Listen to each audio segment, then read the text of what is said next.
Lord my dear brothers and sisters, ఒకసారి వినండి. శరీరాశ పుట్టగా లొంగిపోకు సులువుగా, పాపమంటే పామే కాటు వేస్తుందిగా, దేహమందు మంచిగా ఉన్నదేది లేదుగా, అవయవాల దాహం తీర్చ సాధ్యపడదుగా, శరీరాన్ని పాపం ఏలితే నరకంలో ఆత్మకు బాధ, నీతి సాధనాలుగా దేవునికి అప్పగిస్తేనే కదా మర్యాద, కాలం తిరిగి నిధుర మేలుకో, భారం కలిగి బ్రతుకు దిద్దుకో,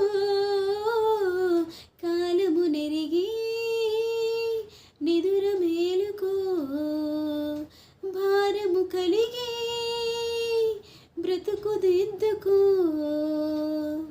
Thank you for watching. Please like, share, comment and subscribe to my channel.